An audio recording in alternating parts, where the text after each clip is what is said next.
Hello, this is a video about what console manufacturers should change about their controllers in order to give them the precision we find on a PC setup with the keyboard and mouse.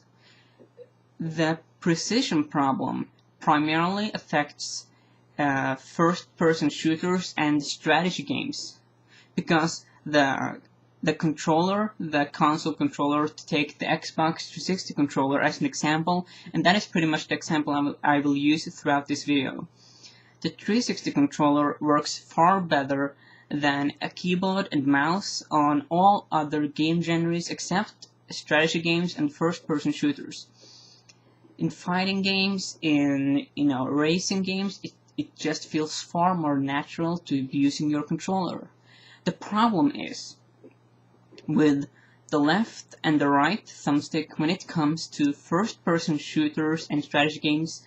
That's something I'm trying to get across here, and that should be quite obvious now. Okay, what is the problem? What is pretty much the precision problem? Why are the thumbsticks unwieldy? Well, the problem has to do with this.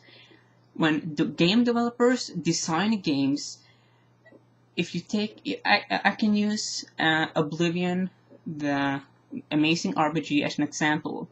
The left thumbstick in Oblivion controls your character's legs.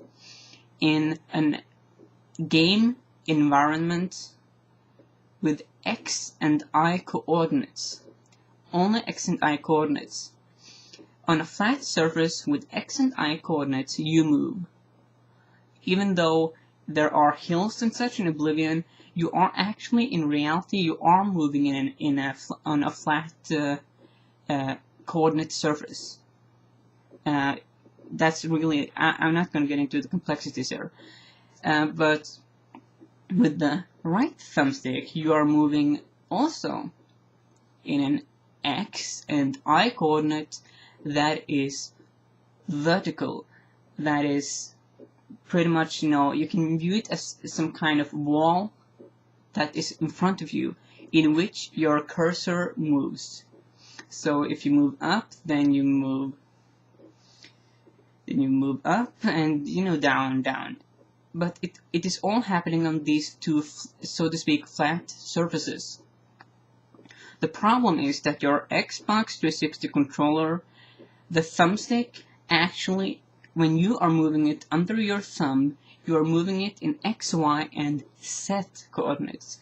The additional coordinate here, which is Z, which recognizes depth, the problem with this extra coordinate is that it makes your actions on the controller not correspond directly to what is happening in-game. Because when you're playing first-person shooter and you really are gonna, you have 5 enemies in front of you and you're gonna shoot them all, then moving the cursor to each and every one of them feels weird.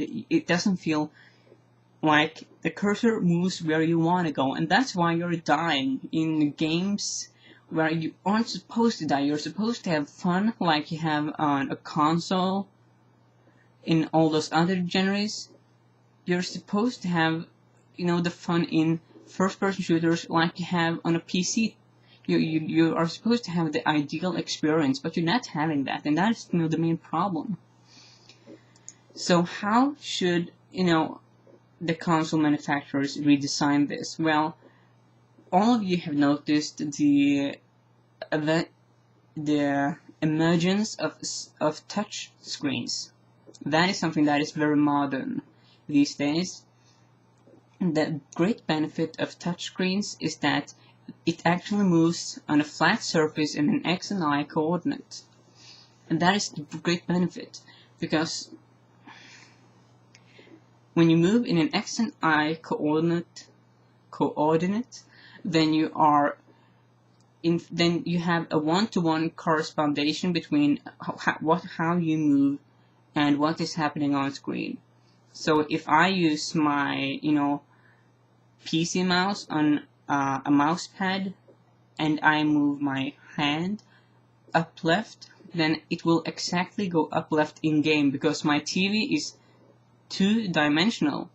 The same thing goes with, you know, my keyboard and mouse, especially, you know, mouse and of course the mouse pad. I'm moving two-dimensionally. I do not have this extra set coordinate that messes it up. So I have the one-to-one correspondence, and that's something that you can only achieve through a touch screen on the controller. You can have like pads, which you have on you know, portable PCs, but I think that the touchscreen is far more accurate, especially the one that iPod and iPod Touch is using. That is a very accurate touchscreen. So this is how I think they should redesign the controller. This is not expensive because touchscreen is used in so many things these days that it's getting cheaper every day. So every day it's going to get cheaper, and this is something that could revolutionize, you know, the industry. It would benefit us all. We could get accurate games, not having to die because we have this unwieldy thumbstick that moves in such a weird manner. Okay, this is the end of this video. I am very open to comments and such, and I will make another video where I go into a bit more details and follow-ups.